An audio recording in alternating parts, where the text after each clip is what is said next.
আহ, আপনারা মেবি অবগত আছেন, আমি একটা ভিডিও দিয়েছিলাম মেবি গত 3 দিন হলো, পুরাতন জানালেহার চৌধুরী হাট জামা মসজিদের ভিডিও। আলহামদুলিল্লাহ, আমি এই ভিডিওটা কোনো কমিটিকে উদ্দেশ্য করে করা হয় না এবং কাউকে উদ্দেশ্য করে করা হয় নাই। আমার বাড়ি যেহেতু এখানে, বাট আমি এখানকার কিন্তু বাসিন্দারা না। আমি যেহেতু এখানে জোহরের নামাজ পড়তে গেছিলাম, বাট অজু করতে যখন গেছিলাম, এরকম অজু করার সময় আমার এখানে পিছলে গেছিলাম, অনেক মুরব্বীরা পিছলে গেছিলো। তো আমি কয়েকজন স্থানীয় বাসিন্দাদের জিজ্ঞেস করলাম, আপনাদের কি কোনো এখানে কমিটি নাই, এটা কাজ করলে ভালো হয়। তো আমি 2-1 জন থেকে শুনলাম এখানে নাকি কমিটি আছে, বাট কাজটা হয় না। তো আলহামদুলিল্লাহ, ভিডিও দেওয়ার পর মেবি এটা 1 লক্ষর কাছাকাছি মানুষ দেখছিল। তো দেখার পর বিভিন্ন কমেন্ট আমি দেখতেছি, এখানে কেউ বলেছে কমিটি টেক নাই, কেউ বলেছে কমিটি নিয়ে দরকার আছে, কেউ বলেছে জায়গার মালিক উনি না। বাট আমি এগুলো বলেছি না, বাট আগে একটা মেসেজ দিই, কারণ আমরা তো সবাই সুন্নিয়তের মানুষ, আমাদের মোহর অনেক সুন্নিয়তের আছে, আমি একজন সুন্নিয়তের মানুষ। আমাদের পৃথিবীর যত মানুষ আমরা সবাই সুন্নি, আমরা কোরআন হাদিস মানে যারা চলবো, আল্লাহ রাসূল কথা যারা চলবো তারা সুন্নি।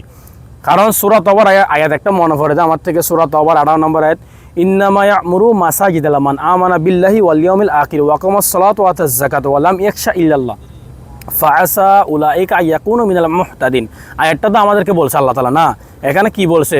মসজিদ রক্ষণাবেক্ষণ তো তারা করবে যারা নামাজ কায়েম করে, যাকাত দেয়, আল্লাহকে ছাড়া কাউকে ভয় করে না। এইসব কাজ যারা করবে তারা কিন্তু হেদায়েতের পাত্রের মধ্যে রয়েছে। তাহলে আপনি চিন্তা করেন, কোরআন স্পষ্ট আয়াত। তাহলে আমরা কমিটি হলে আমাদের তর্ক কেন থাকবে? কাজ তো হবে। তাহলে আমি, আমার একটা ভাই আমাকে উদ্দেশ্য করে পোস্টটা করছে, আমি তার নাম বলতেছেন, আপনারা মেবি ভিডিও স্ক্রিনে দেখতেছেন। উনি বলছে পুরাতন জানালেহার চৌধুরী জামা মসজিদের অজুর জন্য পাকা কাঠ রয়েছে, সাম্প্রতিক অপর ঘাটের গাছের একটি কাঠ দেখিয়ে কেউ বিকাশ নগদ চাইলে মসজিদের কমিটির নিকট নিশ্চিত না হয়ে টাকা দেওয়া হতে বিরত থাকুন। আমি ভাই আপনাকে বলেছেন, মেবি আপনার পোস্টটা অনেকে দেখতেছে না, কম মানুষ দেখছে, বাট আমার কাছে পোস্টটা আসছে। আমি আপনার নাম দিই নাই, ইগনোর করে আপনি যদি আমার ভিডিও দেখতে থাকেন। আমি আলহামদুলিল্লাহ এটা নতুন না রে ভাই, আমি নতুন করছি, আলহামদুলিল্লাহ লক্ষ লক্ষ টাকা কাজ করছে। আমি তো 1 টাকা দিই না, আমার প্রবাসী বাইরে রেমিডে যুদ্ধ বাইরে আমাকে দিচ্ছে, আমাদের মোহর এলাকার মানুষ আমাকে টাকা দিচ্ছে মসজিদের জন্য। তো এটা আল্লাহর ঘর, মসজিদ, এখানে তর্কের ভিতরে থাকবে কেন? আপনি যদি একজন সুন্নিয়তের হকপন্থী মানুষ হয়ে থাকেন, মসজিদ নিয়ে কোনোদিন তর্ক করবেন না। আলহামদুলিল্লাহ, আপনি দেখেন আগে মসজিদের গাট কিরকম ছিল, এখন কিরকম হয়েছিল। আমি যদি ভিডিও না দিতাম, এটা তো আজীবন এরকম থেকে যেত, মানুষ এটার মাথায় লাগতো না। আজকে ভিডিও দেওয়ার কারণে আলহামদুলিল্লাহ, আমার কারণে হলো অন্তর্পক্ষে গাটটা যে করছে এখন ফাঁকা করে না, বাট গাছ দিয়ে যে করছে, আলহামদুলিল্লাহ নতুন তো হয়েছে।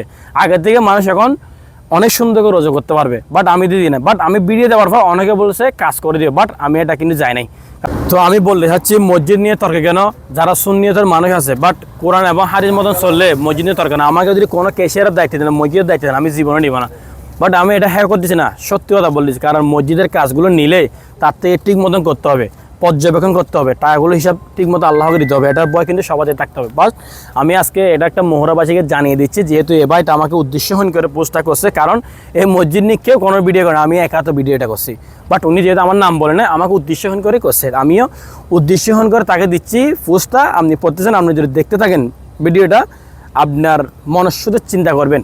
আপনি একজন হক্কানি আল্লাহর বান্ধব, আল্লাহ রসুলের ভালোবাসা পেতে চান, তাহলে আপনার জন্য কোরআনের সূরা তওবার 18 নম্বর আয়াতটা যথেষ্ট। আস্তাগফিরুল্লাহ, আল্লাহ হাফেজ।